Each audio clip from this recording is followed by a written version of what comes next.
Just a few things. First of all, I want to say, welcome back, Pandirasbox. I'm very happy that he's around and commenting. Now, um, I have to say, me and him, um, we agree on a lot, but there's a lot we disagree on. Don't get me wrong. Um, and that's how I actually met him, is that his comments, my videos, and I was going back. I would be like, what the hell, this guy doesn't know what he's talking about and this and that. But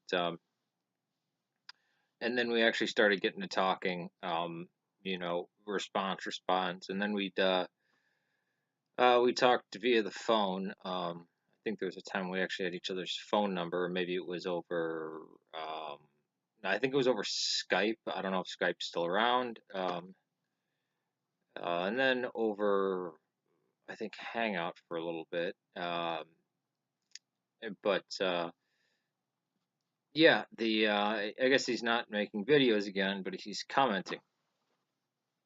So that's good to see.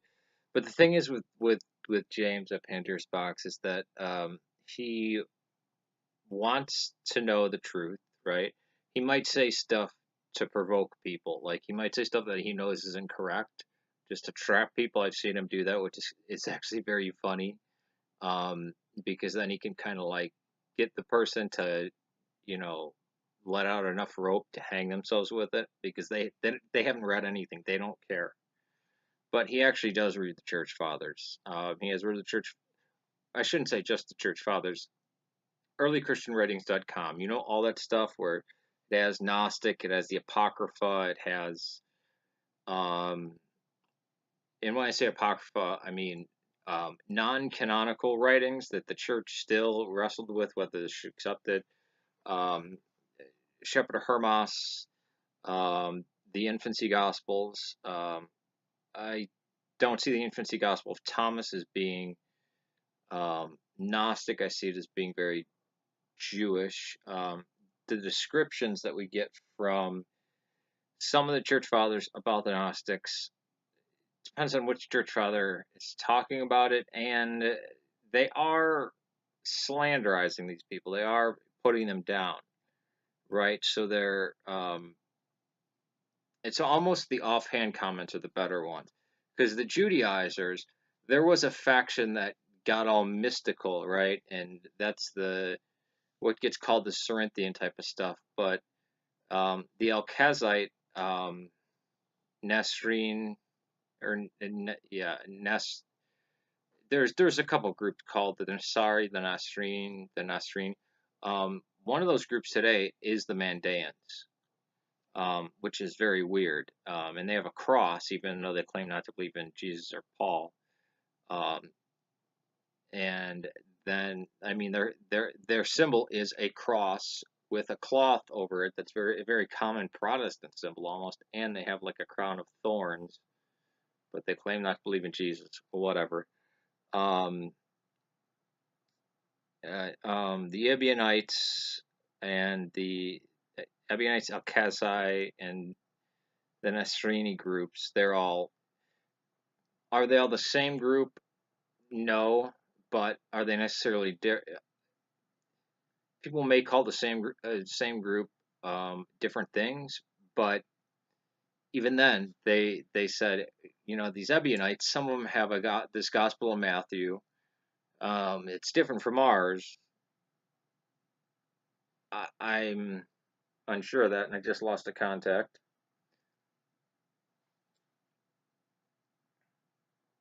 so I'm putting it in my mouth for the moment. Um, and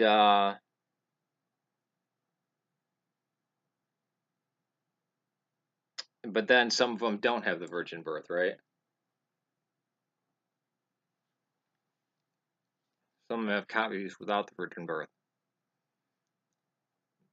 Now it is true that the ancient writers, maybe they thought Mark or Matthew was older. Matthew is more popular early on. Um, that may be why they thought it was older.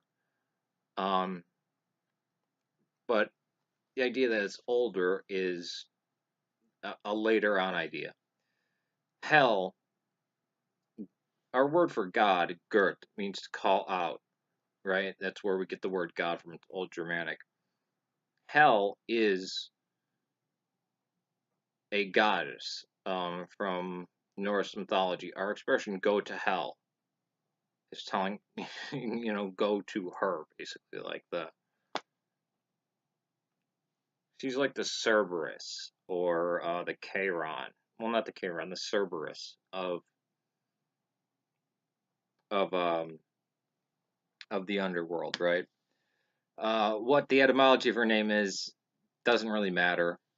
Um, now, but Gert, to call out God, and that's with an umlaut and then TT. Um, that's interesting because that's kind of a component of the idea of God in Orthodoxy. Uh, but it is true that when translating, and it came the common parlance for the bad afterlife was hell, because of Anglo-Saxons, because they're Nordic people, Germanic people, that Tartaros, Gehenna, Sheol, and Hades, they all translated that hell. Um, it's funny because Hades and Tartaros are both Greek and came from the same kind of idea um, of hell, even though they're different descriptions of it, right? They're one is like the lowest pit of hell, and Hades is just kind of the underworld, where Sheol, um, it could mean pit, it could mean just our forefathers are in Sheol, or the Babylonian idea and the Akkadian idea and the Sumerian idea, where the afterlife was kind of like a dusty room where everything was dim and people were kind of just in a crappy state, bored, or just you know half conscious, or kind of like dreaming, or they took Hades when they were translating the Septuagint to that's what they just called Sheol, that, right?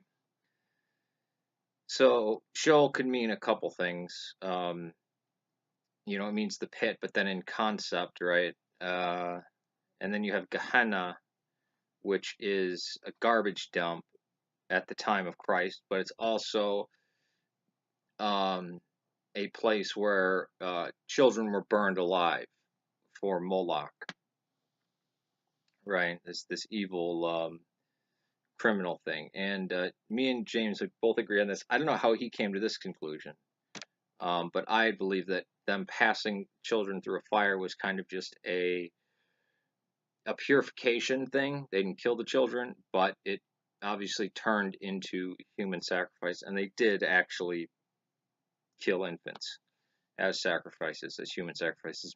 Most polytheists did this. The Druids did this, not necessarily killing children, but of human sacrifice. The Nordic people did this. It's very strange. The Romans and the Greeks had ceased doing this, at least as kind of a religious thing, um, while still being polytheistic. But they did have blood sport, and they did believe it appeased the gods, and so it was more of a social thing. It was good. I mean, I think Marcus Aurelius argues that it's good for society to see this. Um, they get some type of uh, bloodlust out of them, even though it did the opposite, and it basically encourages people. Uh, what else? That's about it. And I'm speaking with a contact lens in my mouth again. So I'm going to put this in saline solution because I don't like losing context. It's expensive. I have more, but I'm a cheap bastard in that sense. Um, but yeah, welcome back, Pandirasbox. Hope to talk to you soon. And again,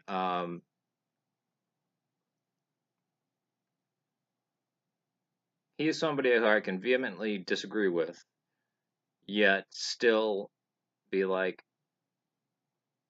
at least he read the stuff. He's not stupid, and he's against the mythicists because they're using even if Jesus was a myth, and Paul and Peter and all, even if they were all the myths, all the mythicist arguments are crap anyways, because they don't care about the truth. Mithras was never. Gee, it's just, oh god. Well, he can even tell you that kind of stuff. Um. Oh, my next one, because I want to get this out of my mouth, is hell being a physical place. Did the early church believe that? Is that just a Gnostic idea? Is that a Gnostic idea that later got into the church? Um, is there a physical component to the afterlife? Right? What does that mean? All that kind of stuff. So I'll leave that for another video. But this one, sorry for being a lot away for like over a week. Um, things have just been bananas. That's why I wasn't even responding to anything that anybody texted me or anything like that. When I say text, I mean through via Hangout. All right, peace to you. My God save Serbia, Syria, and Ireland. Take it easy.